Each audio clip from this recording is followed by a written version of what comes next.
The story begins with a grim revelation. In just 10 years, the Eastern Federation Kingdom will collapse under the burden of the 5 great vices, leaving nothing but ruin in its wake. To prevent this tragedy, our protagonist has taken it upon himself to act as their overseer, though he never imagined it would turn into such a colossal undertaking. Originally, he was an ordinary man, trapped in modern life, grinding through 78-hour work weeks with barely a break. But fate takes a strange turn when he wakes up inhabiting the body of a noble in a fantasy world. At first, it seems like a dream come true until he realizes he can't read and he doesn't possess any sort of magic or power. Trying to at least understand the written language, he ends up holding a book upside down, leaving the butler speechless. When dinner comes, a maid serves him a grand feast, and he digs in enthusiastically, thoroughly enjoying the perks of his new identity. Even the bath is prepared for him, and he can't help thinking that being the young master of a count's household is pure bliss. Being pampered and carefree feels like heaven. Yet, there's one huge problem. He has no clue where he actually is. Normally, when someone is transported into another world,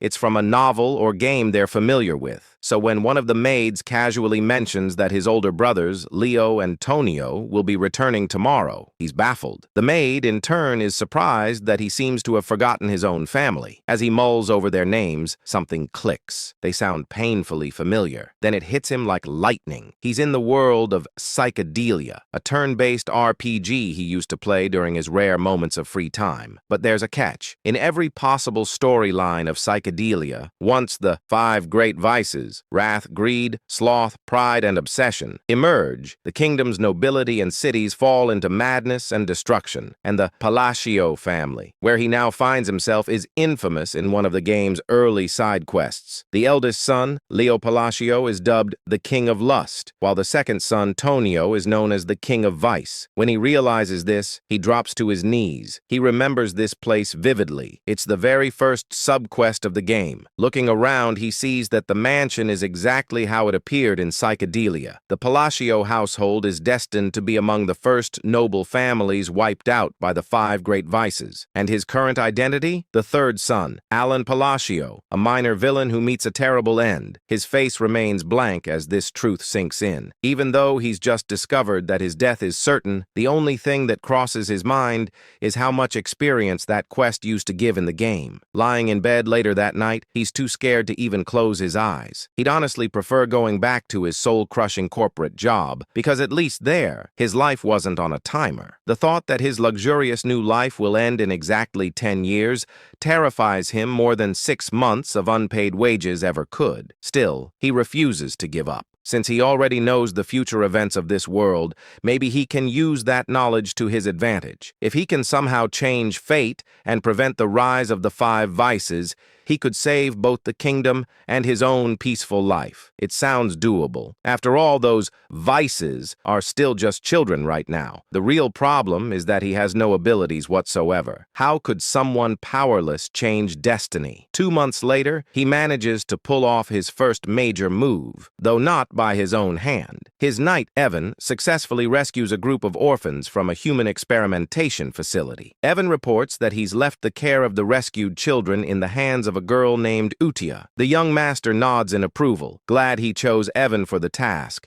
as the knight proves to be capable and trustworthy. However, because his face rarely shows emotion anymore, Evan can't tell whether that nod was a compliment or just indifference. Trying to clarify, the young master forces an awkward smile, which only makes Evan think he'll never get used to his lord's new demeanor. He recalls how Alan used to be easy to read, cheerful or gloomy. His emotions were always visible, but now he seems eerily expressionless. Even the protagonist suspects that possessing Alan's body may have left his facial expressions frozen. Evan, still uncertain, decides to accept the gesture as praise. The protagonist reflects that Evan is one of the rare honest souls in the corrupt world of Psychedelia, a loyal knight who never betrays those he serves. That's why he recruited him right away upon meeting him. Finally, Evan reminds him that the main reason he was sent to the testing facility was to save Utia, and the young master confirms that's correct. Evan remarks that he can understand why his master went out of his way to save the girl.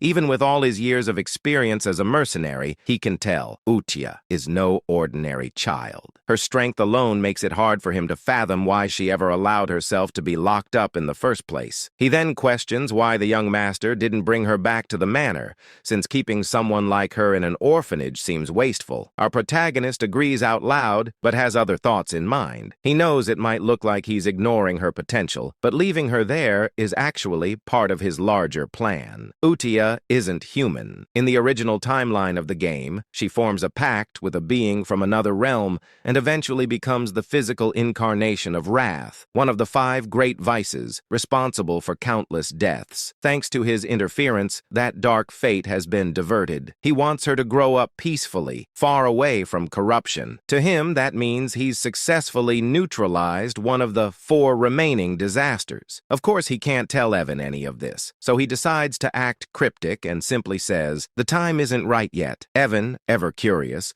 wonders what his master means, but doesn't pry. Every supporting character has their own story, after all. He promises to respect his master's wishes. The young noble instructs Evan to keep the matter quiet and to ensure the orphanage receives enough funding for a comfortable life. Then he hands him a letter, asking him to deliver it personally to Utia. When Evan asks what the letter is about, his master brushes it off, claiming it's just a note to check on her well-being. He says he wants to reassure the girl after everything she's been through. Evan nods, vows to deliver it promptly, and rides off on horseback. Once alone, the young master wonders whether his letter will actually bring her comfort. In truth, it contains something entirely different, a few lines he remembers from the game. Back then, when Utia had already become the embodiment of wrath and was laying waste to the kingdom, the archbishop mentioned a strange phrase about a spell capable of reaching a non-human like her. The line went something like, "Cast agony from the shadows with the light of the fallen's grace." He never quite understood its meaning, but in the game, those words momentarily resonated with her before she killed the archbishop anyway. It wasn't that the spell failed, it had simply come too late, and her rage consumed her before peace could take root. Now,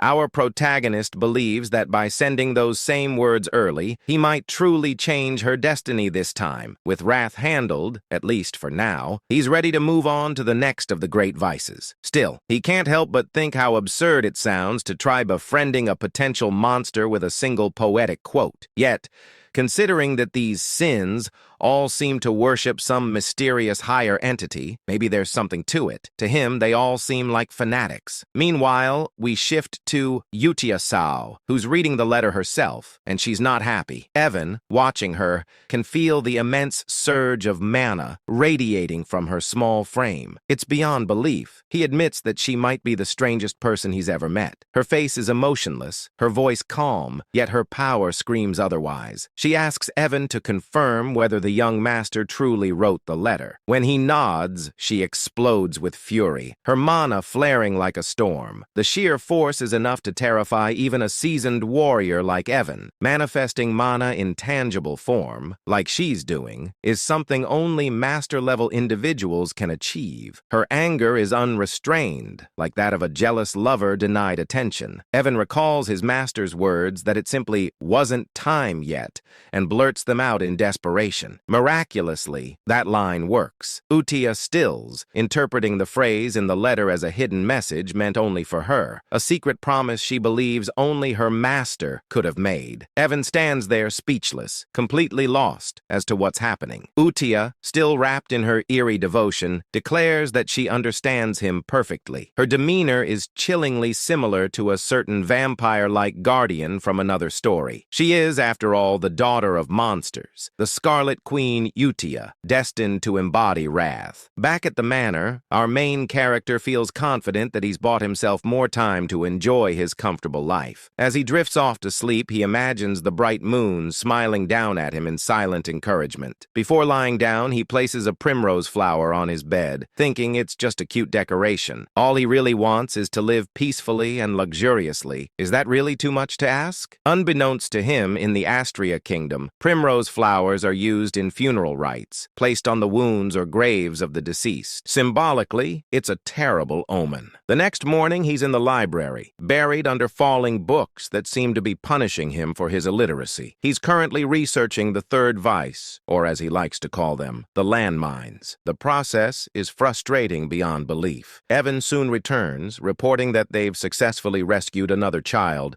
thanks to the young master's directions. When asked, our protagonist makes sure the child was treated gently after being saved from an underground slave market. Evan assures him that she was, but before their conversation can continue, the library doors slam open with a deafening crash, sending papers flying everywhere. The intruder? Tonio, the second son of the Palacio family. He immediately starts mocking his younger brother, demanding to know how an illiterate fool like him dares to hold a book. Our MC, expressionless as always, just stares back. Tonio's taunting escalates, but the young master decides it's not worth the effort. He plays it cool, saying Tonio can use the library if he wants. He'll be taking his leave. Tonio, thinking he's asserted dominance, grinds his heel onto his brother's head with a smirk. Before things can go further, a knife suddenly whistles through the air, lodging itself into the wall beside them. A new voice cuts through the tension, scolding them for being too loud. The newcomer is Leo, the eldest son of the family. As Leo and Tonio start bickering, our protagonist takes the chance to quietly crawl away, completely unbothered. He remembers that in the game,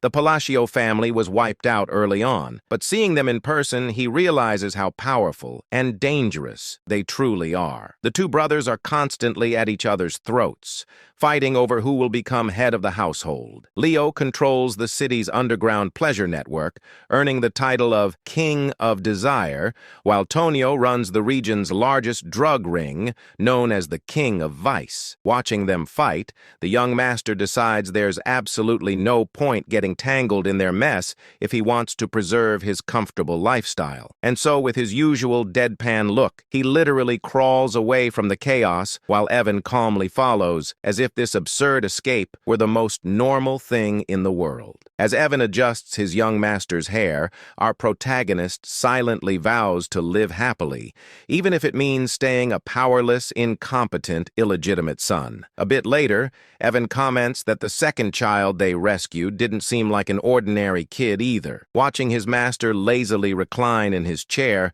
Evan can't help but question reality itself. How could a man like this, who complains constantly and seems incapable of serious work, possibly have knowledge about illegal slave markets and secret human experiments scattered across the kingdom? Evan figures it must be difficult for his young master to maintain composure around his vicious brothers, while the man himself simply mutters about how exhausted he is. Then Evan asks why he decided to send that second rescued child to the orphanage. Of course, the young master has his reasons. He knows this boy isn't just another victim, he's an anomaly. The child hails from the Escalian Kingdom, the central state within the United Realm. In the world of psychedelia, this boy is known as Dias Macallion, the second major boss. In the game, after enduring slavery and brutal abuse, he eventually becomes the living embodiment of the sin of sloth, wreaking unspeakable havoc across the land. Many players were shocked by the cruelty of his story. Despite being associated with sloth, Dias was anything but lazy. He was known for relentless determination and an unshakable sense of justice, repaying both kindness and vengeance many times over. That's exactly why our protagonist told Evan to treat Dias with utmost care and gentleness. Even now, he still shudders remembering the nightmarish difficulty of Dias's battle scenes in the game. Trying to maintain his mysterious, wise, noble persona, he tells Evan the same cryptic line he always does. It's not the right time yet. Evan nods, unfazed, having grown used to his master's strange riddles. He then asks if the letter sent to Eutia this time was related to the second child. The young master confirms, but the reality is more ridiculous. Inside the letter, he's simply venting to Eutia about how his older brothers keep bullying him. It's both pitiful and hilarious. Still, he claims that he asked her to look after the second child who isn't feeling well. Technically, that's true. Dias really does need time to heal. Meanwhile, at the orphanage, Dias sits alone, trying to hide his injuries and scars. Utia approaches him, studying him with cold curiosity. She asks if he's broken. Then, in a chilling tone,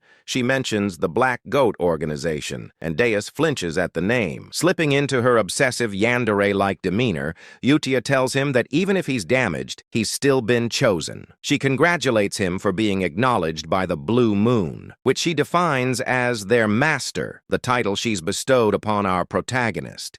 It's clear she's forming an organization centered around him, and she promises Deus that if he remains loyal, he'll have his chance at revenge. Hearing this ignites something deep within him, and his latent magic, or perhaps the authority of sloth, begins to awaken. Satisfied, Utia happily decides to write her first reply letter to their master, grinning far too brightly for someone covered in mana scars. Back at the manor, the young master is buried in books, still researching clues about the third child. That's when Evan bursts into the room with alarming news. The second son of the Palacio family is dead. Even though our protagonist knew this event was destined to happen, the suddenness of it still rattles him. The funeral is held immediately, and to everyone's disgust, their father arrives with 2 escorts on his arms. Watching the scene, the young master can only think, even for this messed-up family, that's too far. He muses that psychedelia truly is the definition of a dark fantasy.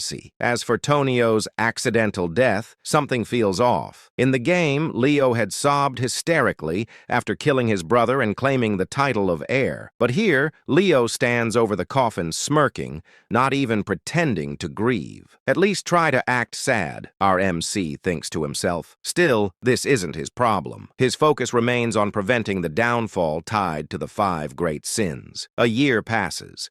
Leo inherits Tonio's criminal network and transforms the chaos into a more stable, though still corrupt, domain. The Palacio estate grows quieter. During that time, Utia and the young master continue exchanging letters, becoming something like pen pals. He figures maintaining that connection will prove useful later. Utia writes frequent updates about the orphanage and the other children's growth. He's quietly proud, especially after noticing the sponsorship list keeps getting longer each month. Evan, munching happily on snacks, remarks that it's strange but definitely a good sign. Then he delivers the update our protagonist has been waiting for. They've located crucial information from the Intelligence Guild, an ancient text about the third child, the next landmine he must deal with. The young master nearly beams with joy. Finally, he can move forward. Everything seems to be going smoothly. Meanwhile, elsewhere in the kingdom, at one of Leo's drug depots, his henchmen brag about how generous their boss is,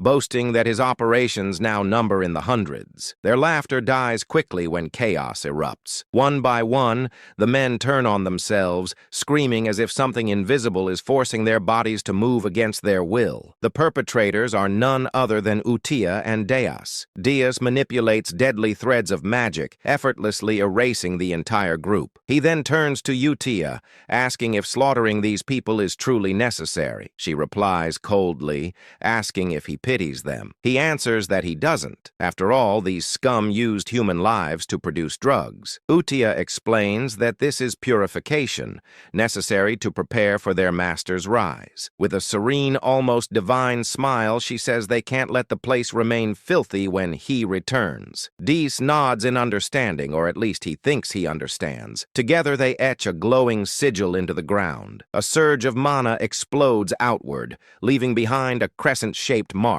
As they ascend into the night sky, Utia declares that all of this is for their master, the Blue Moon, and that they are his sword and shield. 2 years pass since the letter exchange began. Evan has been relentlessly pursuing leads on the remaining sins, and now he collapses on the grass, utterly drained. A touch of his master's mana restores his energy. Evan announces that they've finally located the 5th child and safely placed them in the orphanage. For the first time in years, our protagonist feels genuine relief. Though his expression doesn't show it, he's deeply moved. He's done it. He's saved all 5 children before their descent into sin. To celebrate, he rewards Evan with cake and tea, praising his dedication, finding the sin of greed. The 3rd child had been the hardest, but they managed it thanks to his insider knowledge from the game. Everything is finally in order. Evan asks why he doesn't seem happier. The young master insists he's thrilled, but his completely blank face betrays him. We even get a close-up of his smile, which is utterly non-existent. non-existent. Evan just sighs. He's used to it by now. Reflecting on their progress, the young master admits he never imagined things would go this smoothly. In the game,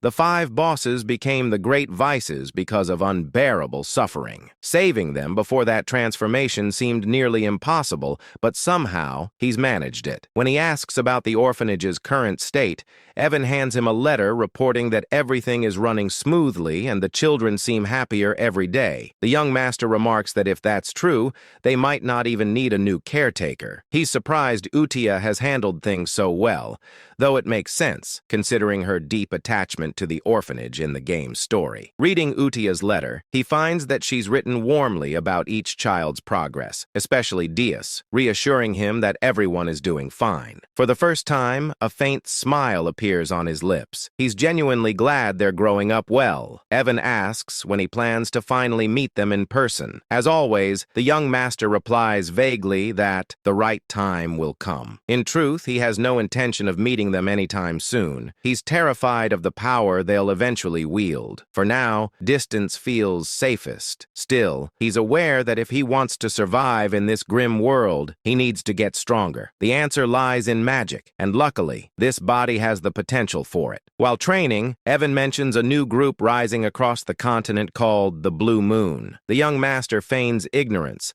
but Evan explains they've been targeting corrupt nobles and criminal rings. Outwardly, he praises them, thinking it's a good thing, but deep down, he's uneasy. He doesn't remember this group from the game. Evan jokingly warns him to be careful, since Blue Moon's next likely targets are the nobility themselves. The young master freezes, then nervously orders Evan to start sleeping in the room next to his, just in case. Meanwhile, at the orphanage, Utia convenes a Blue Moon meeting, the sin of Satyam pride. A girl named Sol Rang Di reports that she eliminated a group of slavers by decapitating them all. She boasts about playing a guessing game with them, promising to spare anyone who could correctly name her eye color. None survived. Then, Rena, the sin of greed, gracefully reports that all bodies were dissolved without leaving a trace. The organization is growing, and its devotion to the Blue Moon is only getting stronger. The sin of misophobia. Radin reports that he also wrapped things up in the south, taking care of the illegal human testing grounds and turning those Avalon bastards who were causing trouble into minced meat. These kids are seriously scary, I tell you. Anyway, the scariest of them all, Utia praises them for a job well done. Talking about how everything will go according to his will, she emphasizes that they all exist for the sake of the Great Moon. This secret organization worships the Great Moon, the Blue Moon, who just so happens to be our main character. Suddenly, Deus reports a problem which makes Utia question what could possibly be wrong when everything seems perfect under his command. These fools are treating our MC like some kind of deity. Deus explains that the head of Avalon is the eldest son of the Palatio Count family, where their lord resides. He claims to have found a dangerous written order while cleaning up the south. It turns out that the eldest son, Leo, is targeting our MC. Naturally, Utia can't let this slide. She unleashes an intense, murderous aura that sends the other kids cowering in fear. The letter reveals that Leo's plan is to slowly poison our boy after eliminating their father, which sends Utia into a furious rage. Fast forward 2 years, RMC's father, Count Palid, has passed away, and just like before, his funeral is held almost immediately. RMC explains that while the official cause of death is heart failure, it's clear he died from an overdose. Meanwhile, at the funeral, Leo gets news that the Blue Moon has struck one of his facilities. Seriously, couldn't they have waited until after the funeral? Leo keeps asking if everyone was wiped out again. Our main character, who's just casually eavesdropping, realizes that his brother is becoming increasingly cautious about the Blue Moon. As the Count's funeral wraps up without a single tear shed, our MC decides he doesn't want to get tangled up in all this drama and quietly slips away just as his brother shoots him a planning glare. When Evan asks what our MC plans to do next, since it looks like that jerk of a brother is on track to become the new Count, our MC is already one step ahead. He's been packing his bags and tells Evan to do the same. the plan to run away from this mess. Evan questions whether he really intends to flee, and our MC clarifies that it's not a complete getaway. They're just heading downtown to lay low for a bit. When Evan asks if he means the town of Rodmill, our guy confirms it. He's been eyeing Rodmill for a while now, and it's a small town in the south of Paleo, making it the perfect hideout. Plus, he's timed it well since Leo has been giving him some seriously unsettling looks. Once they arrive in Rodmill, our MC actually starts enjoying life, whipping up some delicious-looking toast while Evan just goes along with everything like it's the most normal thing ever. But 3 days later, their peaceful existence is shattered when our MC is forced to return home for his brother's funeral. He can't believe he's back so soon. According to the game, Leo wasn't supposed to die yet. The cause of the death is a stab through the heart, which leaves our MC wondering who could have done such a thing. He tries to ask one of the servants about the details, but they scream in horror as if they're about to meet their end. It's not just that. All the servants are acting strangely, overly apologetic, and treating him like he's some kind of mafia boss. He can't help but wonder what's going on with these people. As he's making his way out, Evan catches up to him, and he asks him if he found out why the servants are acting so weird. Evan claims he did, and playfully wonders if our MC was the one who made the Avalon drug organization disappear overnight. Turns out Leo was the head of that organization, and now that he's gone, it seems like the whole thing vanished without a trace. We then flash back to the day our main character set off for Rodmill. Inside the carriage, Evan was curious, asking why he's heading to a small town like Rodmill instead of a bustling city. Our MC explains that a city is simply not an option for him. Rodmill is his ultimate destination, the end game in all his plans. He shares that his mission is straightforward: save the 5 great sins from their misfortunes to prevent the world from crumbling. Plus, since Rodmill isn't part of the original story and has a villa, it's the ideal spot for him. A villa is a separate estate, making it the perfect hideaway for a laid-back noble like him, where he can relax and do absolutely nothing. Honestly, I share that dream. If you like this video, it would really help me out with my bills and give me some much-needed downtime. Anyway, our MC gets serious when answering Evan's question, insisting that everything he does has a purpose. But after hearing the same old responses for a while, Evan calls him out, pointing out that he always uses those same lines when he wants to dodge a question.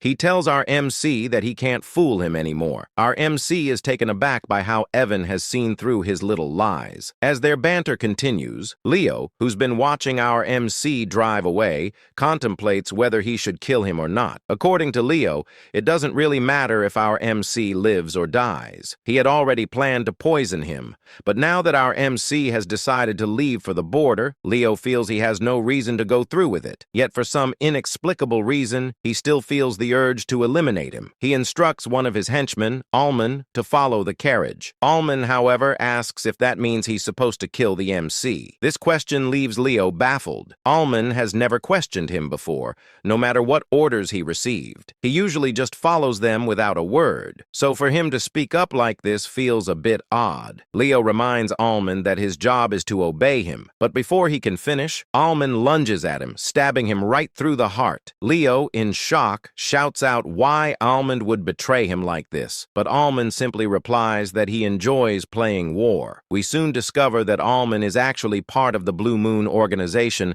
and his real name is Hidden. He explains that they've been taught a creed by Blue Moon. Since the Blue Moon is essentially RMC's sword, it makes sense for them to act according to his wishes. However, if anyone dares to threaten the Great Blue Moon, RMC, they're allowed to take matters into their own hands, meaning they can eliminate the threat. Hidden reveals he's been waiting for Leo to give the order to kill their lord, and he can't believe it took 2 years for that to happen. Leo tries to argue that his subordinates won't let Hidden live, but Hidden counters that with Leo's death, the entire organization will be wiped off the continent forever. Looking at Leo's lifeless body, Hidden can't help but comment on how unfortunate this all is. If Leo hadn't tried to kill their great master, he might have lived a few more months or even years. Meanwhile, Meanwhile, in the present, our MC is enjoying his dream life in the small town of Rodmill. He wakes up whenever he wants and shares delicious meals with Evan, living the life of a true noble. But his fate would have it, his peaceful existence is shattered when he receives a letter. The letter requested that he step up as the next head of the family. Just like that, his carefree life came to an end a mere 4 days after it began, forcing him to return to the palatial state. However, things felt off. The maids and other staff were acting strangely around him. He couldn't help but wonder what was behind their odd behavior. Then Evan teasingly asked him when he had become the shadow leader, leaving him completely baffled. It dawned on him that all this fuss was due to the bizarre circumstances surrounding his brother's death, which had led to his current predicament. In his usual dramatic fashion,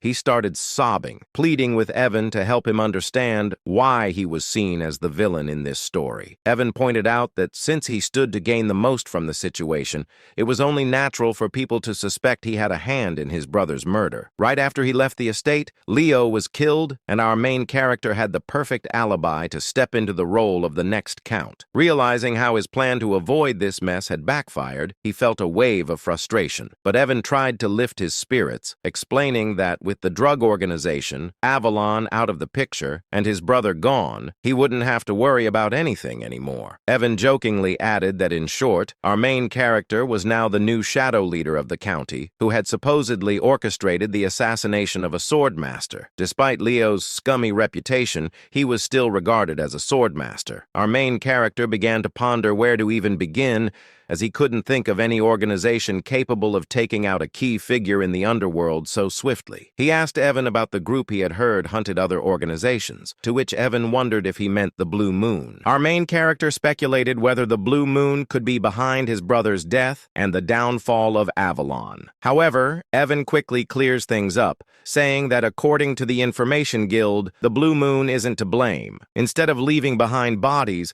the Blue Moon is known for marking the moon itself. That's just how it operates. But it's rumored that all the members of Avalon met their end with a sword through the heart. Evan can't help but tease our MC, joking that the road to hell has been opened. But putting jokes aside, our MC reflects on his game knowledge, realizing there shouldn't be any organization called the Blue Moon, which means they can't be responsible for this mess. But if it's not them, then who could it be? As he tries to piece everything together, the scene shifts to the orphanage where Utia is holding a meeting with the other great sins. She asks if everything went smoothly, and Reina, the sin of greed, confirms that she left no traces behind. Surang, the sin of pride, adds that there was no one left alive on her end, just corpses. Dias chimes in, boasting that he took out all 486 soldiers of Avalon. His magic is quite something, like a beautiful butterfly tangled in spiderweb. Then there's Rodon, the sin of misophobia, who also confirms that he cut down all the bad guys in half. Utia praises them for their work, but she's a pretty intimidating child. There are whispers that she's actually over 1,000 years old in the novel, but who really knows? That's how Avalon, the most notorious drug organization in the world that brought doom to the Asteria Kingdom, was wiped out in just 5 days. But suddenly, Rodon mentions that he doesn't think the cleanup was flawless. When Utia asks what he means, Rodon explains that he stumbled upon some intriguing documents linked to the nobles associated with Avalon, particularly the Altia Doctum, which has some deep ties. Hearing this, Utia's magic starts to flare up, and she tells the others they already know what she's about to say. It's time to wipe them out. Redden promises to handle it quietly. Moving on, Udikai then asks if the Information Guild is clean and whether they have any ties to Avalon. Rena confirms this, explaining that the guild matter is being dealt with separately from the other issue concerning the Blue Moon. Deiji, on the other hand, claims that all the guilds behave similarly, referring to it as the Hell Sword crafted by the Swordmaster. Hearing this, Reina inquires if she should keep tabs on our MC's movements, to which Udikai agrees, emphasizing that this entire situation must not reach that person's ears. She insists she has mentioned this multiple times, and they should all be aware of it. When she refers to that person, she essentially means our MC. Dias points out that since that person's family targeted them first, the order to eliminate eliminate them wasn't sanctioned by them. Upon hearing this, Yudia starts to panic. In her opinion, all their actions must be driven by a direct order from RMC. She claims they are essentially swords and a sword should never think for itself. She declares to the other sins that from this moment on, all members of the Blue Moon must only act on orders, and they should take this decree seriously. This leaves the other sins feeling a bit uneasy, as Yudia adds that they must never disappoint that person no matter what. Inwardly, Deus thinks he can't quite grasp any of this. For someone as powerful as Yudia to feel anxiety and restlessness simply because she's discovered by that person seems excessive. But nevertheless, he tells Yudia that he understands. They conclude their meetings by chanting that everything is for the Great Moon, which is essentially afraid how the Shadow Garden from Eminence in Shadow wraps up their meetings. Meanwhile, back to our MC, he finds himself buried in paperwork as the new Count of Palacio. He explains that after his brother's funeral, he faced a full month of endless duties, and he feels overwhelmed by them. He starts shedding some tears, lamenting that he just wants to loaf around and do nothing. This fool even claims that's what it means to be a noble. Anyway, he couldn't help but think that even though he had made quite a few enemies, his brother Leo's death was supposed to happen 6 years from now. But with the strange circumstances surrounding all his brother's deaths, everything shifted. And now all the family responsibilities had landed on him as the sole heir. Just then, a few ministers from the county walked in, bringing even more paperwork for him to deal with. He closed his eyes and started to wonder why everyone in the county suddenly seemed to be working so hard. Back when his father was still the count, they would slack off and treat work like a rainy school day. He waved at them, signaling to drop the paperwork on his desk. But in the minister's eyes, he was radiating a deathly aura. They began to worry if they had somehow angered him, with some even vowing to work even harder to avoid any consequences. He was a secret mastermind who would eliminate anyone who displeased him, but having been a former workhorse himself, he wasn't handling all this pressure very well. He wondered if it would be possible to get the ministers to do all the work for him. Later that night, Evan was a bit shocked to find out that our boy had reached the 2nd tier in magic after just 2 years of self-study in poisoncraft, which meant he was quite talented and not shy about showing it. The little rascal was casting spells all over the house. Normally, it takes about 4 to 5 years of instruction to reach the 2nd tier in magic, and it often requires a natural talent as well. Our protagonist agreed that his magical talent was pretty decent. Deep down, though, he knows he's been practicing hard for self-defense because something just doesn't feel right. To wield magic effectively for protection, one must have perfect control over their mana, just like he's managing to do at this moment. Still, he can't help but wonder what good his magic is if it's only half-baked. He insists he's tried every type of magic this fantasy world offers, and at first, it was thrilling. He thought that mastering magic would mean he'd have nothing to fear, but now it feels more like he's scrambling to learn magic just to save his own skin. That's when the harsh reality hits him. His mana capacity is alarmingly small.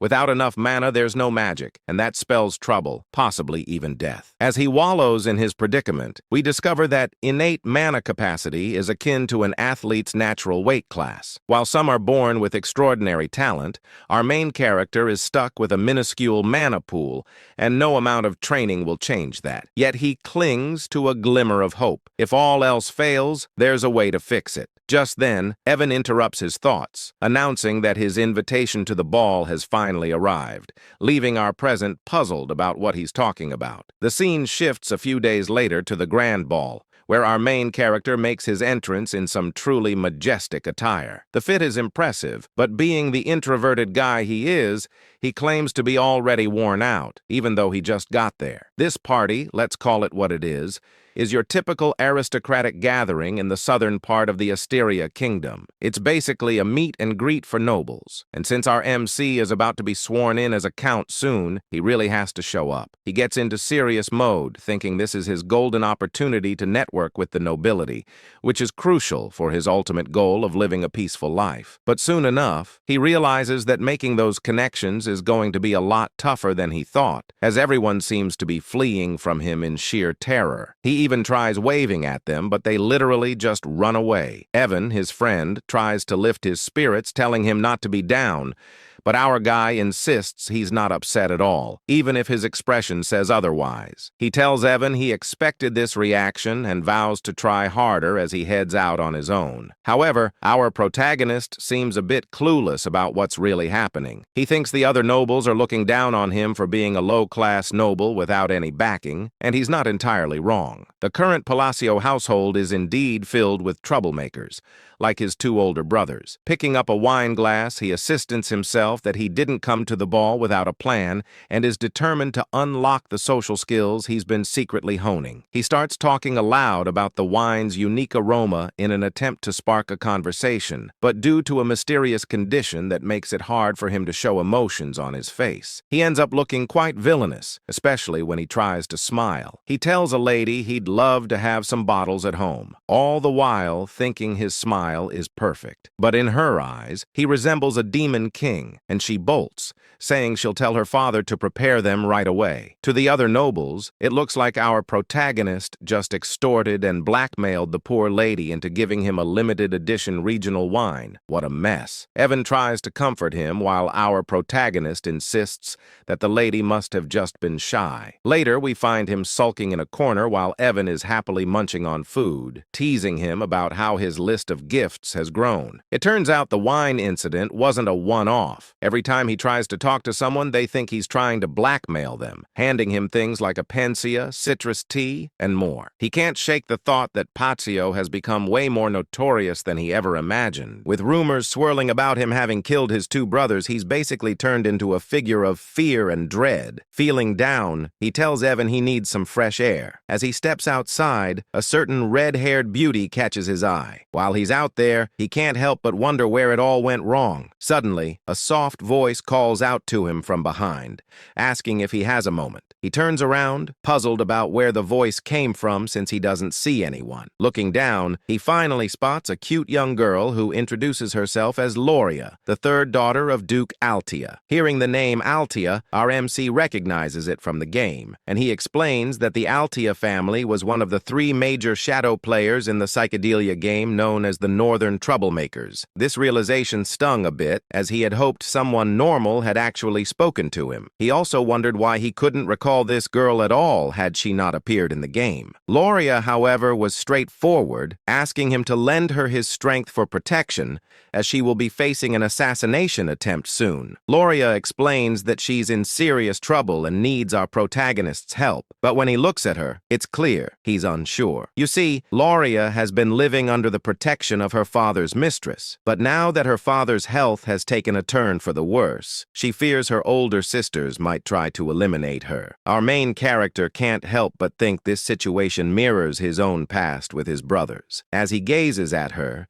it dawns on him that the reason he didn't recognize Loria from the game is that she must have already been dead and never made an appearance. Loria, looking as adorable as ever, pleads for his assistance, claiming that with his abilities he could really make a difference. But our protagonist firmly turns her down. She insists she's not coming to him empty-handed. If he saves her, she promises to share half of the Ultia family fortune.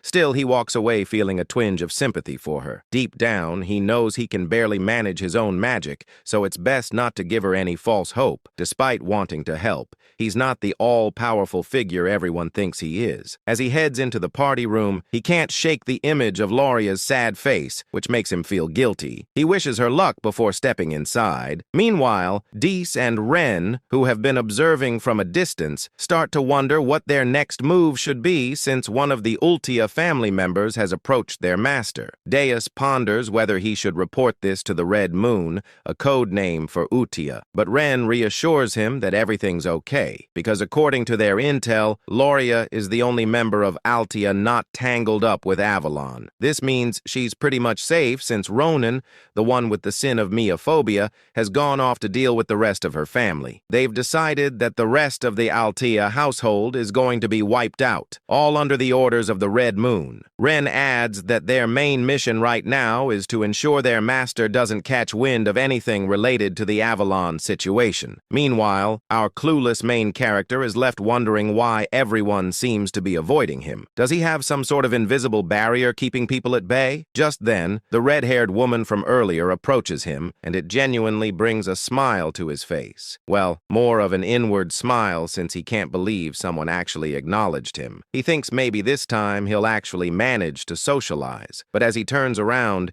he realizes she's not just any ordinary woman. She's another shadow player. Looking at her, he recalls seeing her face in the game, and it hits him that no normal person would approach him first unless they were trouble. He greets her, calling her Lady Zenonia, which surprises her. How does he know her name? Our protagonist explains that she's quite famous in her own right. In the Asteria Kingdom, there are 3 prominent shadow player families: the Altia in the north, the Patio in the east, and the Zenonia in the west. This stunning, curvy lady is introduced as the eldest daughter of Count Zenonia, Clea. She asks him if she's really that well known, and he explains that while Kalea Patio runs a gang, the Zenonia family operates more like a clever criminal syndicate. Just thinking about it makes him shudder. He insists that what he really needs are some solid connections to help him maintain his peaceful, noble life. For the sake of that easy life he's always dreamed of, he believes he must steer clear of this curvy, stunning woman who seems like trouble. With a respectful bow,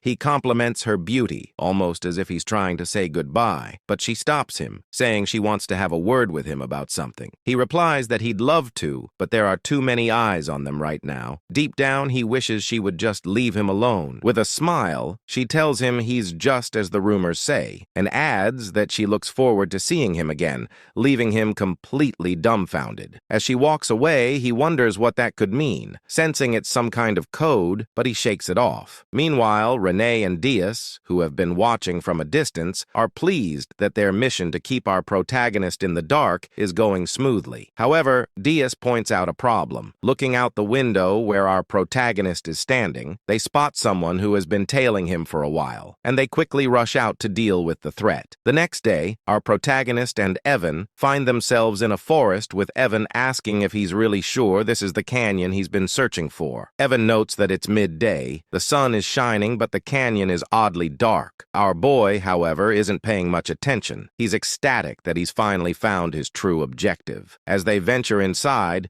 he jokes that if this place turns out to be empty like the others, he might actually cry. But as he looks at the symbols on the walls, he realizes this is the real deal. He explains that in the game, finding this place was a breeze. Truthfully, he admits that the only reason he traveled all the way to the south under the guise of attending the ball was to discover this labyrinth right here. The labyrinth is called the Labyrinth of Whispers, and if you can crack all the riddles in its 8 rooms, you'll earn a powerful artifact as a reward. Exactly what he's after. He claims to have memorized all the routes and puzzles this labyrinth has to offer. Finally, he arrives at a massive door, and as he gazes at it, he confesses that seeing the labyrinth entrance in person is breathtaking. It feels so much more real than it did in the game. In the game, he tackled this labyrinth countless times. Evan, on the other hand, asks how our protagonist even knew a place like this existed. Our boy, without thinking, replies that he's been here often, leaving Evan puzzled about what this guy is talking about. Realizing he might have slipped up, our protagonist quickly backtracks, saying he was just kidding, and suggests they head inside. Once inside, they encounter some monsters and giant golem hands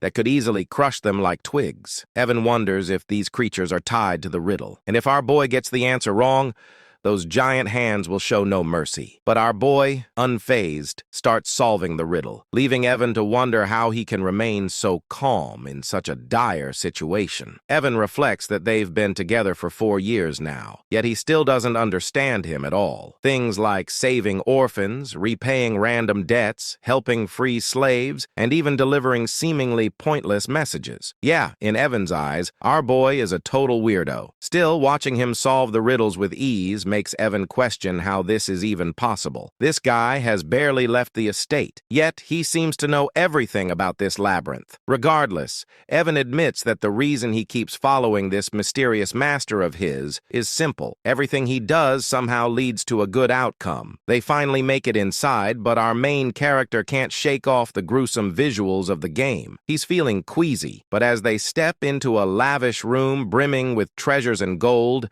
his attention is immediately drawn to a hand statue adorned with multiple rings. He declares that their goal is the black ring and insists they should grab it and get out fast. Meanwhile, Evan, who's busy stuffing his pockets with gold, questions why our protagonist is so fixated on the black ring, which looks like the least valuable of the bunch. Our hero explains that taking anything else could lead to trouble down the line. Deep down, he realizes he's finally got his hands on the ring that holds the oath of restraint. As they start to head back, our MC feels pretty pleased with himself, thinking that snagging the ring was a breeze thanks to his gaming knowledge. But Evan suddenly gets a bad vibe and points out that the rock piles they passed while entering the canyon are actually golems, and they seem to be stirring. Evan quickly gets into battle mode, feeling anxious about their situation. To him, these golems are total unknowns, making this a nightmare scenario. He thinks that if he can just get his young master out safely,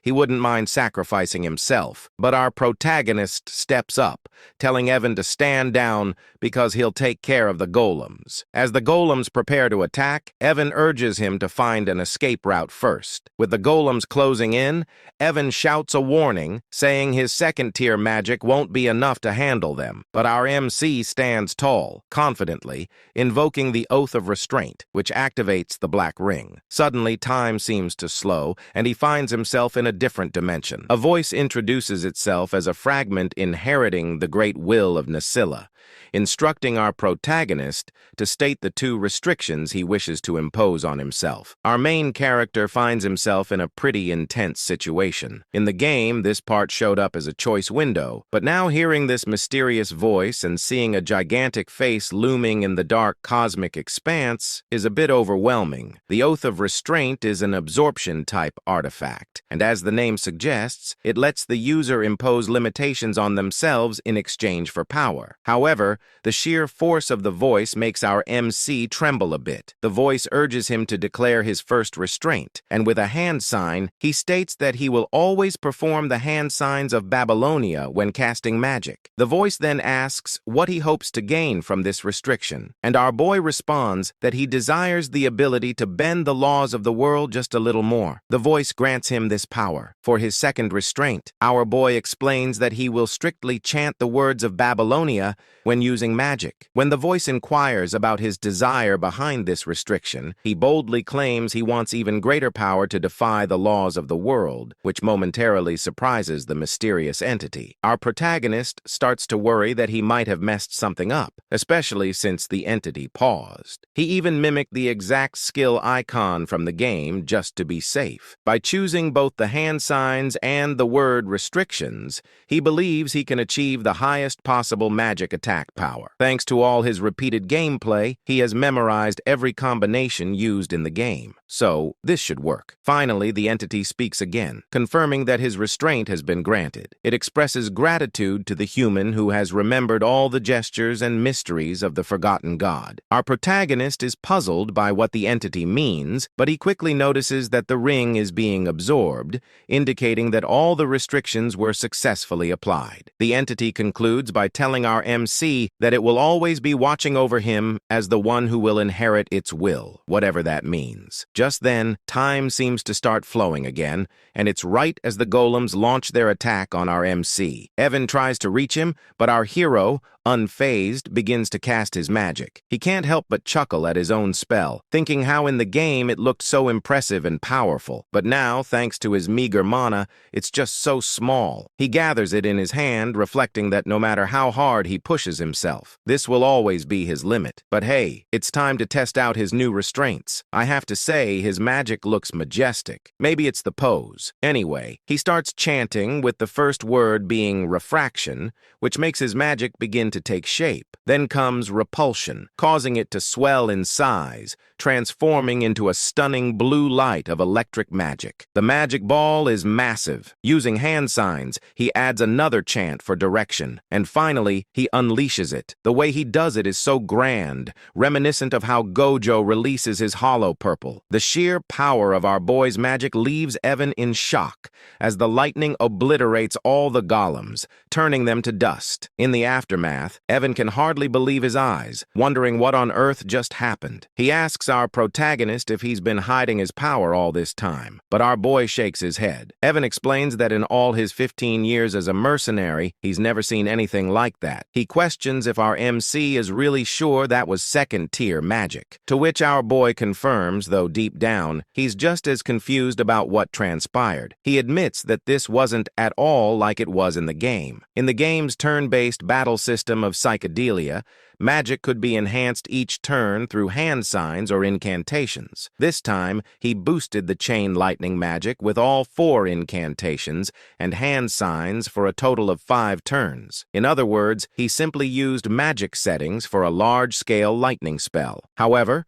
because of his restraint oath, he had to use the hand signs and incantations for all his magic, meaning his spells were enhanced time and again. Even so, our protagonist felt that the second-tier magic he used was a bit over the top, and the results exceeded his expectations, which caught him off guard. Meanwhile, Evan was just relieved they made it out, and as he sat down, he remarked that watching the battle was way more exhausting than actually fighting. He asked our protagonist, who had created such an unpleasant canyon. After a moment of thought, our hero realized that the Maze of Whispers had a different name in the game. The map layout and strategy guide were posted on the game's community website, and it was called The Maze of Paladon. He told Evan that a guy named Paladon was the one behind it, but Evan was too worn out to even process that information. I really love this duo. Our protagonist grabbed Evan, saying they needed to head back home because he had something in mind to do once they got there. This made Evan question why his usually lazy master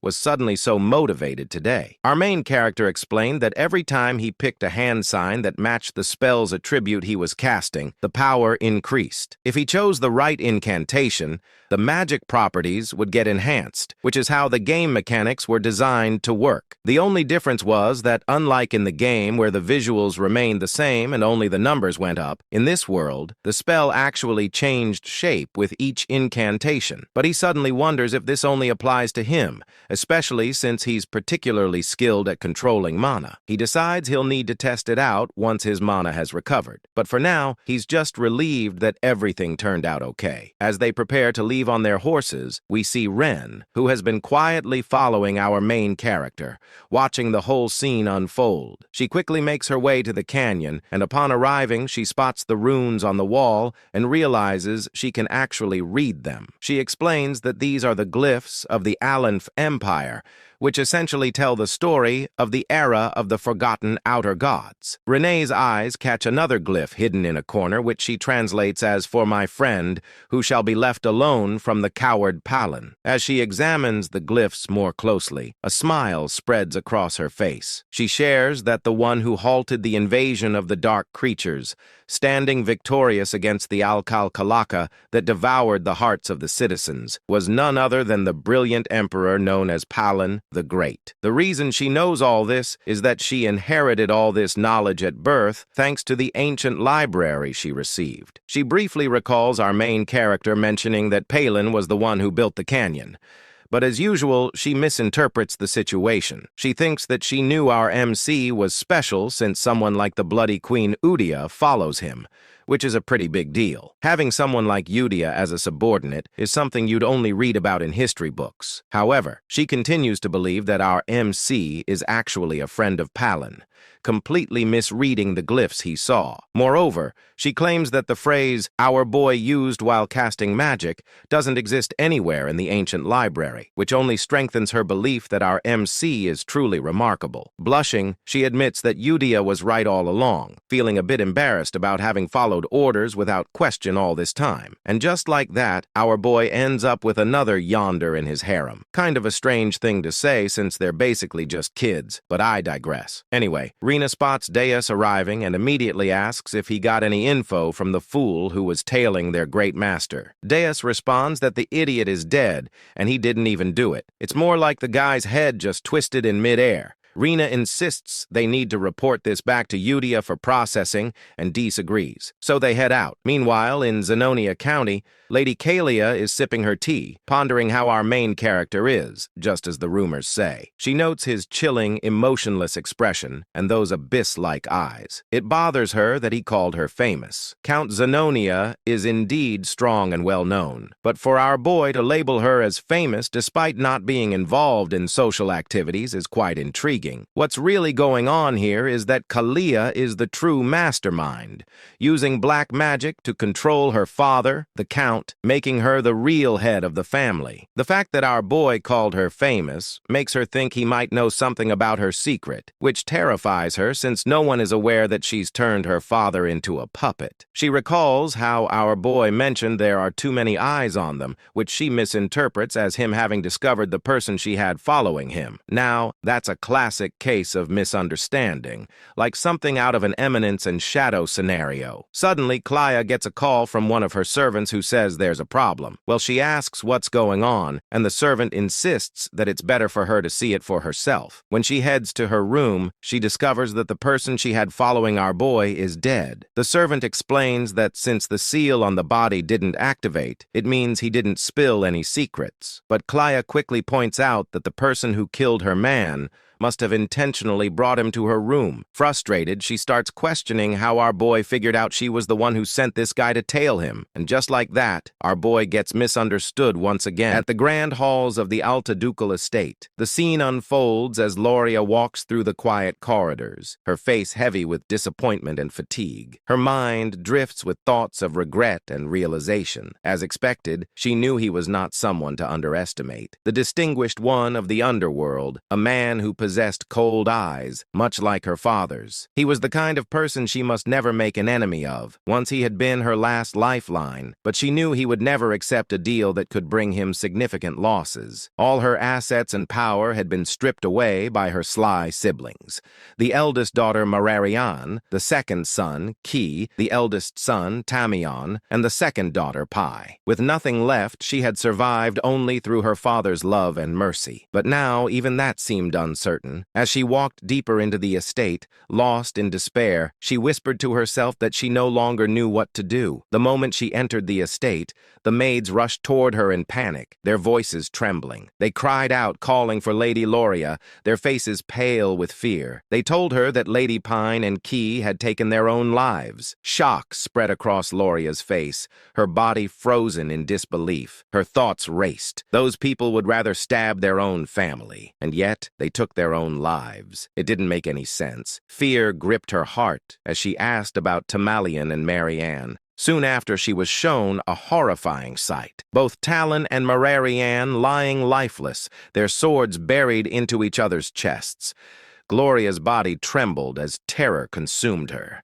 Her mind screamed with confusion, wondering why and how such a tragedy had occurred. Meanwhile, outside the Altia estate, Radan was seen leaving swiftly, a faint smirk curling on his lips as he muttered to himself, "Successfully eliminated." Gloria's mind flashed back to Alon's earlier words, the ones that had hinted that good things would soon happen. Remembering that, she felt an icy dread run through her veins. A realization struck her. The true mastermind of the Count's household, the one who had hidden his claws and waited for the right moment to seize power, had finally made his move. This was exactly what he meant. Now she had become the only successor in the ducal family overnight. A bitter laugh escaped her lips as she wondered what kind of monstrous devil she had made a pact with. But she knew there was no going back now. Those who betrayed him had already met terrible fates. There were too many precedents. She told herself that she must walk the path she had chosen, no matter how dark dark it became. A sudden determination lit up her eyes. 2 months later, a grand gift arrived at Duke Aaliyah's estate, addressed to Elon. Upon seeing it, Evan's eyes widened in surprise. It was a bottle of Cernant's wine, a rare and luxurious drink that cost thousands of gold per bottle. He was amazed, saying he had never expected to see such a treasure. When Elon read the letter accompanying it, he realized that the gift had not been sent by Duke Altia himself, but by Loria Aaliyah. It seemed that the youngest daughter had prepared it personally. He was confused, wondering why she would send it to him. The thought stung his conscience, reminding him that he hadn't been able to help her when she needed it most. He turned to the servant and asked if it was truly meant for him. The servant confirmed that the Duke herself had prepared it and ordered him to deliver it personally. That single phrase of the Duke herself made Alan pause. Realization struck him. The youngest Loria had become the Duke. In the next scene, Loria was shown in her office, busy with documents. When her work was finally done, she leaned back, stretching her arms as she softly remarked how quickly 2 months had passed. After her father's funeral, who had passed away due to illness, she had officially become the Duke following the succession ceremony. She recalled how she couldn't even enter that office before. The death of her siblings had happened so suddenly, yet no one had suspected her at all. She had an alibi. She was attending the ball at the time. Back then, her secret organization had been destroyed by her siblings, leaving her utterly powerless when she returned to the mansion. Later, she came to understand how deeply he had calculated everything. He had declined her plea with indifference on the surface, but had perfectly cleaned up everything behind the scenes. She wondered just how far into the future he had planned all of this. She hadn't even informed him about her father's funeral, not wanting to trouble him. Yet, he still helped her. It was clear that he had a reason. He needed Aaliyah for some part of his grand plan. Although she had successfully merged all the subordinate organizations under Altia, it still wasn't enough to match the immense power he hid behind his calm facade. That only meant one thing. He wanted something from her. Palatio, the distinguished figure of the underworld who had risen through sheer business prowess. If there was one thing she possessed that he didn't, it was her ability to manipulate the political stage from the shadows. He needed the Altia name for now. She decided to focus on what she must do, believing that the distinguished one would contact her soon. She hoped he would appreciate her gift of gratitude. The scene shifted once more, showing Alon in his quarters as Loria's servant bowed before him, saying that he would take his lead. Alan stood still, lost in thought, still unable to process the news. The fact that Loria, who had once been threatened with death, was now the Duke, didn't sit right with him. Evan noticed his troubled expression and wondered silently what was wrong with him now. A few months passed. The narration marked that this was 5 years before the original story began. Evan entered with excitement, calling out to Alan and addressing him as the young master before quickly correcting himself to call him the Count. Alan replied calmly that the succession ceremony hadn't taken place yet, but since a year had already passed, he supposed it was fine to be called that. Despite his words, he sighed quietly, thinking that he had never planned on becoming the Count. Still, since he had already adjusted to it, he decided to make the most of his noble status and use it to his advantage. Evan then handed him a letter saying it had arrived from Utia. Alon received it with a thoughtful hum, asking if there had been any information found about the assassins who killed Leo. The two men walked into the library, and as they took their seats, Evan responded that nothing had been revealed yet. The Information Guild was still investigating, and they would have to give it more time. He then looked at Alon curiously and asked what his next goal would be. Assuming that revenge was not his intention anymore, both of them sat in silence within the Grand Library. Alan sat in deep thought, realizing that all the things that slightly differed from the original game were probably butterfly effects caused by his own actions. Accepting this, he decided that he would simply be prepared for any unexpected events that might come his way. Evan, observing him, remarked that he suddenly sounded like a real count. Alan responded casually and brushed it off, but his curiosity soon drifted to the letter he had received. He wondered what Utia had written this time. Opening the letter, Alan began to read. Utia had written warmly, asking if he had been well. She mentioned mentioned that, as always, they were all doing okay and that everyone was pursuing their own hobbies. Dios's puppet shows had now reached a professional level, while Cioler loved to play and learn with her friends. Reinar quietly spent her days reading and making things, while Radan had developed a new hobby of tending his garden. As Alan read the letter, a gentle smile spread across his face. The routine of exchanging news every month had become something familiar and precious to him. It warmed his heart more and more each time he received a letter from them. Though he had never seen their faces, knowing that they were all growing well brought him a deep sense of contentment. The smile on his face was something he couldn't help but wear. A sudden realization struck him as he thought about it further. The 5 of them, the children, were already old now. Evan, noticing his expression, responded to his sudden thought, saying that they were ready to step out into society. Some of them even left the orphanage earlier than expected. The ones Alan had once ordered to save had now reached that age. Alan realized that the 5 from the orphanage were no longer the small, fragile children they used to be. They had grown. He quietly acknowledged that it was time to let them go. Evan seemed surprised, reminding him that he had placed them all in one place because they had been wounded. But Alan calmly reasoned that there was no need to do that anymore. The time had come to let them go. He thought to himself that he had cared for them enough to ensure they would not awaken as deadly sins, and because of that, they should be fine now. Evan agreed, noting that since they were all in good health, it was time to move forward. Alan's mind drifted toward his knowledge of the original game. Each boss battle had a rough outline of its setting revealed through narration. Utia possessed the talent of faith. Dios had the talent of the sword. Rina had the talent of studying. Seorang had the talent of a fighter. Roden had the talent of an apostle. If they used their talents in the right fields, they would surely thrive. The thought filled him with satisfaction as he mentally declared it a perfect plan. Feeling determined, he decided that while he was at it, he should also prepare a gift for each of them. He had planned on giving them gifts anyway, and now seemed like the right time. As evening arrived, his work for the day finally came to an end. Evan stretched and exclaimed with relief,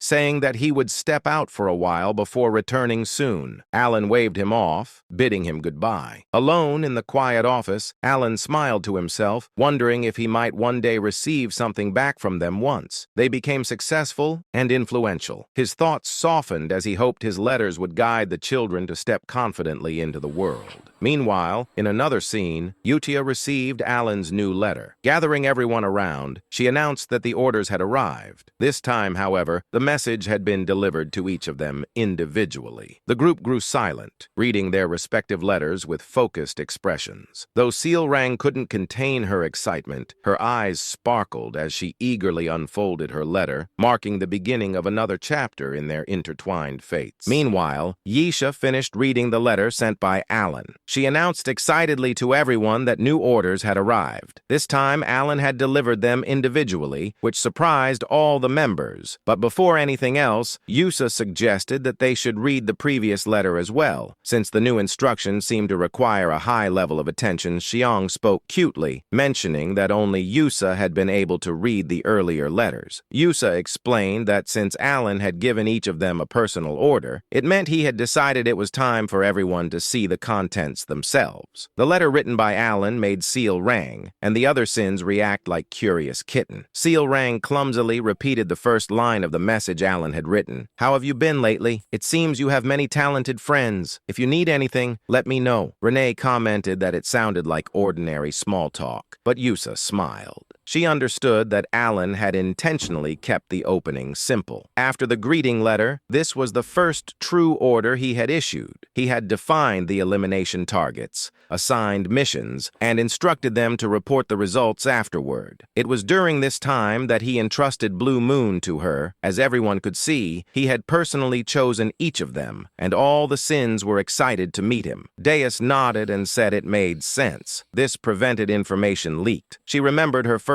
order and smiled, recalling how firmly she had been told to understand the instruction clearly and carry out the mission without fail. Deus then wondered aloud if it would be better to visit Alan directly or contact him through magic communication. Raiden agreed that if leaks were the issue, letters seemed unusual. Yusa's expression sharpened. She reminded them that their duty was simply to follow Alan's order. She gripped the letter tightly, and Deus let out a sigh at her unwavering resolve. Deus eventually said they should read the orders properly. Moments later, after going through her assignment, she explained that Alan had instructed her to head to Caliban. The nation of knights Seal Rang scoffed, calling it a desert colony she disliked. Raiden mentioned his destination, Rexy, the entertainment city. Renee said she was ordered to go to Latina, the mage city. Finally, Yusha, the female lead of the entire story, looked stunning as always when she spoke. She said she was assigned to the Holy Kingdom of Ryza. Everything they needed to do was clearly written in their letters. Dea said she didn't understand the reason, but Alan had ordered her to become a knight. It felt unusual even for her. Xiang added that Alan had also told her not to worry since the patronage would continue. Reina mentioned that he had revealed the locations of their gifts as well. Raiden responded calmly, saying they would understand everything once they reached their destination. Yusa gathered everyone and repeated the final rule Alan had Guy. They must never mention the name Blue Moon. Everyone agreed and prepared to leave. Next day,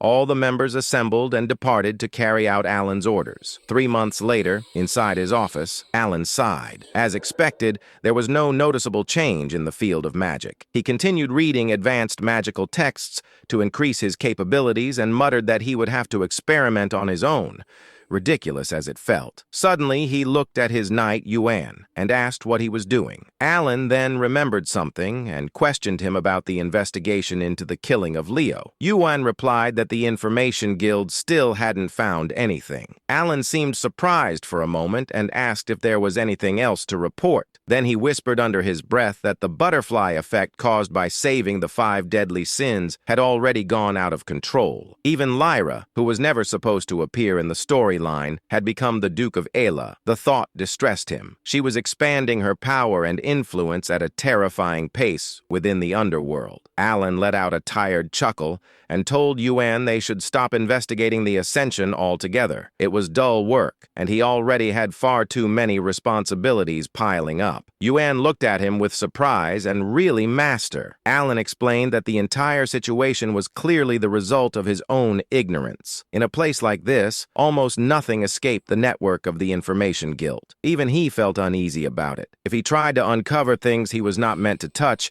the consequences that returned to him could be far worse. He muttered that if an unexpected complication led directly to death, then the investigation was meaning. In the end, organizations like that wouldn't harm him as long as he didn't interfere with their affair. He clarified to himself and to Yuan that there was no reason for any secret group to target him unless he approached them first. That was why he believed there was no point in continuing the investigation into Leo's death. Yuan nodded and agreed to inform the guild to stop. Then he suddenly remembered something. Right, there's another piece of news, he said. Apparently, Deus has been appointed as a knight in Caliban recently. Alan looked up in surprise. Really? Good for her. 3 months later, Yuan entered the room carrying snacks. Count, there's something else, he said. Apparently, Deus has created an entire knight order. Alan straightened. A knight order? Then she must be at least expert level or higher. Could she already be at the level of a sword master? Yuan replied that Deus had indeed reached the level of sword expert. Alan thought quietly,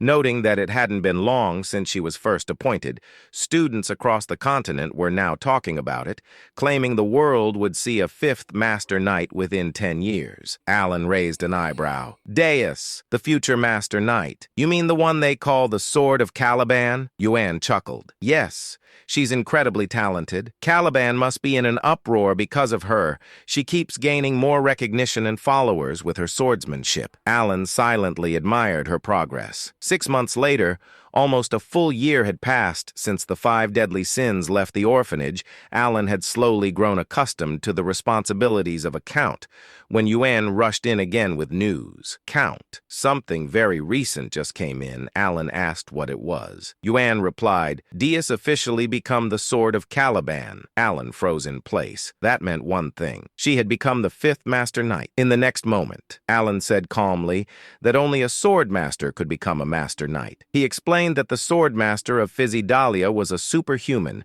who had surpassed the aura blade and unlocked a unique ability known as deviation. He looked at Yuan and asked if he was really saying that Deus had become a sword master. Yuan interrupted and clarified that she was about to reach that level. She hadn't created her deviation yet, but the nation had granted her the title of Master Knight regardless. Not only had she defeated the 4th sword in a duel, but Caliban had also lost one of their Master Knights to the northern barbarians. Alan thought for a moment and acknowledged that the two sides had been at war for more than a decade. Yuan continued, realizing mana and learning to control it took around 5 years, while creating a deviation usually required decades. The first sword, Reharnet, had been 32 when he became the youngest Master Knight in history. He had wielded a sword since the age of 5 and was unmatched in strength. Even with that talent, it had taken Reharnet over 20 years to reach that level. Yet now, a child who once knew nothing about swords, Deus was becoming a Master Knight. Alan's eyes widened. So, if she's only waiting for her deviation,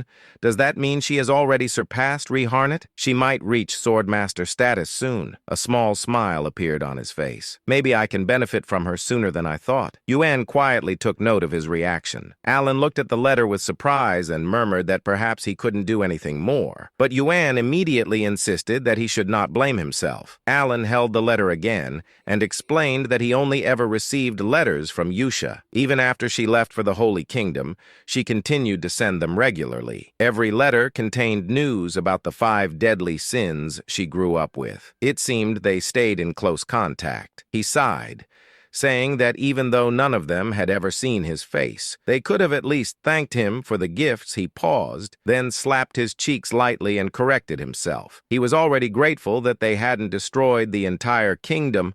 After awakening as the 5 deadly sins, Alan whispered that as long as they were living well, he was genuinely happy. Then scene shift to Caliban, central area of Kritham. Caliban, the central district where high-ranked nobles resided, held the grand mansion of the illustrious Sor Scapliff Knight Order inside.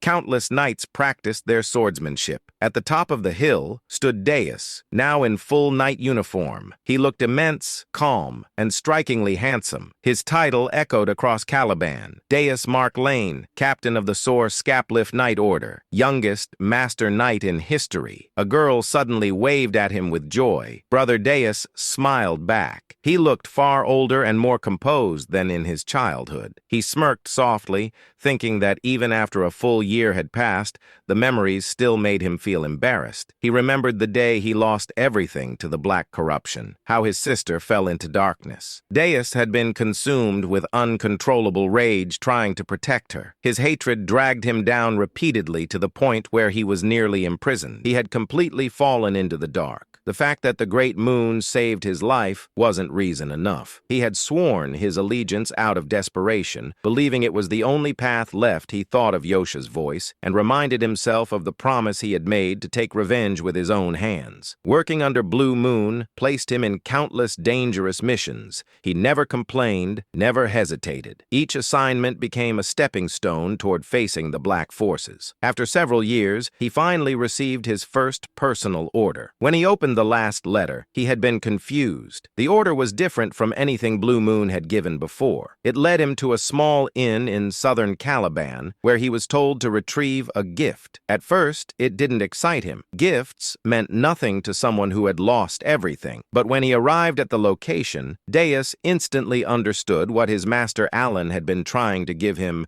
The gift was his sister, alive, safe, and waiting for him. His eyes trembled with disbelief as he read the final line of the letter. "The gift from the great moon is your family, the one you thought you lost forever." Deus broke down. Tears streamed uncontrollably as he ran forward and embraced her with shaking arms. His sister stared at him in shock, unable to believe what she was seeing. To Deus, she was more precious than his own life. The brother embraced his sister tightly. His voice trembled as he tried to speak through the tears. He said that the sister he had believed to be dead was still alive. Overwhelmed by pain and relief, he looked at her and asked what had happened after he lost her. Styla also cried while holding her brother's arm, offering a faint smile of comfort. A little later, they sat together with cups of tea. When she had calmed, she began to explain. After those people dragged her away, she had been trapped in darkness for a long time. The memories returned vividly as she spoke. She described being locked inside a pitch-black cage, waiting for the moment she would be taken out to be killed. When her turn finally came, someone terrifyingly strong appeared. That person grabbed her hand and pulled her toward the light, allowing her to escape and survive. Years later, when she was nearly sold to a slave merchant, another powerful figure protected her again. A blade cut through the attackers, saving her a second time. That person was Alan's knight, Yuan, who rescued Styla, Dana's sister. Returning to the present, Styla explained that after those events, he had received precious medicine from a sponsor. She confidently repeated his words while holding Alan's letter. She explained that the letter had been handed to him directly, and that Alan continued to send medicine and support without fail. The name written on the letter was Alan Palestonio, and the message stated that Alan had sent everything specifically for Styla, and she added that Alan had instructed him to deliver it personally. By that moment, Deuce understood that the Great Moon had been acting for her sake as well. He already knew how precious she was to him, and she cheerfully said that the great sponsor had helped her more than she could ever express. She felt deeply grateful for everything he had done. Alan had supported them through his knight Yuan because he wished to keep his true identity hidden. Deuce, however, was stunned. Shock spread across his face as he whispered that the Great Moon had been protecting her under his own name. He could not understand how the Great Moon even knew about their situation. He stated that he had never spoken about his family to anyone. Only Yosha had noticed the black lamp that once targeted him. He grew serious, gripping his own shoulders as he asked himself how the Great Moon knew everything. Everyone recognized the Great Moon as the unparalleled prodigy behind countless stories, someone who seemed aware of every hidden truth. At the same time, memories flickered inside Deuce's mind. Moments connected to Yusa. Confusion and disbelief pulled at him like threads snapping together into a single picture. Everything suddenly aligned. He struggled to understand the anxiety Yusa had shown whenever she spoke about the Great Moon, the nervousness in her voice, and her repeated reminder that a sword could never act on its own without its master. Darkness washed through his thoughts as he realized that the foolish one had been himself. Yet a glimmer of hope remained. He remembered the words he had once heard. The Great Moon already knew everything and had been leaving hints for the child who would be forced to survive alone. His body trembled, his voice shaking as this truth finally struck him. Styla pulled him out of that spiraling realization and asked why he looked so stunned. Inside, Dus understood that his own sword had dared to act alone, yet the Great Moon had chosen to be merciful. The narrator's view widened, revealing how the Great Moon, Alan, had been guiding Deuce's life like a carefully arranged strategy, almost as if controlling him like a puppet. Dus whispered that he had spent all those years consumed by hatred and revenge against the Black Sheep, never realizing the truth behind everything. Danis looked at his sister. Her cheerful expression carried the brightness of someone who had emerged from a long, terrifying darkness. She had survived, saved the Great Moon, and protected their family. To him, that survival felt like a gift beyond measure. His thoughts twisted again as Yusa's words echoed in his mind. She had always told him that one day he would understand why she followed the man who was truly terrifying, the Great Moon. Danis realized realized she had never been a fanatic, nor someone who clung to blind trust. She had earned Caliban and become a knight through her own will, and yet she prayed to Alan as if he were a god. Now Vanuz finally understood why. Determination tightened his expression. He declared that his mission was to reach the pinnacle of Caliban, to stand as a master knight, and to create a personal knight order composed of the finest swordsmen devoted to the great moon. He also understood why Yusa always said that Alan was her god and lifesaver. She felt nothing but unwavering loyalty toward him. Fueled by his decision, Deuce embraced the path of sword mastery and the creation of his knight order. The story of their rise began to take shape. Sometime later, Danu stood on the balcony. A tall knight approached and informed him that the time had come. Danus walked forward and looked down at the assembled knight order. He announced that this expedition would become the first stepping stone for the solar skeletons. Hardship meant nothing to him. He gripped his mesmerizing yet terrifying sword and declared that he awaited the day he could offer his gratitude to the great moon, along with a repayment that would satisfy him. His eyes glowed with dark determination, his loyalty toward the prodigy of their age unwavering. He vowed to prove himself under the moon. The solar skeleton knights then departed for an expedition against the barbarians. Dina sat outside quietly, thinking that the place felt peaceful, perhaps because all his subordinates had grown into capable warriors. Meanwhile, Alan examined his book and muttered that everyone had flown away from him and he no longer wanted more information for now. His life felt increasingly chaotic, yet he reminded himself to focus. He joked about needing to stop writing in cursive and promised himself he would write more clearly. After returning from the labyrinth, he shifted his attention to researching the phrases he had encountered. Alan let out a quiet chuckle, satisfied that his reports were finally complete. As he leaned back, he reviewed the concepts he had been analyzing: reinforcement of magical imprint and the behavior of refraction within spells. He noted that refraction strengthened the imperfections inside a completed spell, allowing its rage to expand outward, while repulsion distorted the structure and influenced the transition of a fired projectile. The phenomenon still amazed him. With the universe law in his hands, his ability to manipulate the very rules that governed reality, he could alter magic beyond its original limits. According to his observations, blue light reinforced parallel magic, such as electrical attacks. He developed a theory that lines of diffraction allowed penetration, which created a critical effect upon impact. When he struck the golem earlier, the massive creature had been obliterated instantly. Despite its size and strength, it had been completely vaporized. For him, the rule always mattered, and not a single phrase within a spell could afford to mismatch. However, with his current mana, he could only use one magic of that scale per day. Fatigue pressed heavily on him. It had taken a long time to understand even this much. He grew serious as he remembered the world's limitations. The hand signs and phrases of baby Lowena had been lost long ago, leaving no record of them. Nothing existed in the written history of this world, so he was forced to research alone and build the missing pieces from scratch. Even so, he found himself oddly enjoying the challenge, despite having learned magic only for self-P protection. He placed his fingers together, preparing the spell he had been refining for 2 months. A crackling purple light formed in front of him. Alan described the result aloud, noting that eliminating the focal point of the mana phrase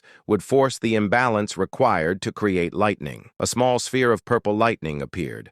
Alan called it a weak and limited form, merely a fluxation spell. Yet the moment he finished the chant, a wave of thunder rippled from it, completing the structure. He continued chanting again. Compression. The condensed magic canon tightened as the phrases broke down and reshaped themselves. At the final instant, he completed the last hand sign, triggering the purpose built into the spell. A violent thunder cannon erupted upward, blasting into the sky. Massive energy flooded the area, shaking the ground as bright blue lightning washed across the field like a roaring tide. Alan stood frozen, unable to believe the force that had been released. The order of the spell phrases had mattered more than anything. When he had attempted to use breakdown first, the spell failed instantly. But now, a voice echoed behind him. Impossible. Alan turned sharply. Shock stiffened his expression when he saw the figure standing there. Kalia, the red-haired woman, villain of her kingdom, murderer of her father, and the one who had always wanted to turn Alan into her puppet. carpet, stood with her butler. Her eyes were fixed on the remnants of lightning still flickering in the air. The butler's eyes widened. Origin magic. Using origin magic means he stands at the caliber of a seventh circle mage. Alan stiffened again, stunned by the term origin circle. He had never heard his abilities described like that. Yet the truth was clear. Someone had just named what he had become. Alan's expression twisted with disbelief as he watched the two of them stare at him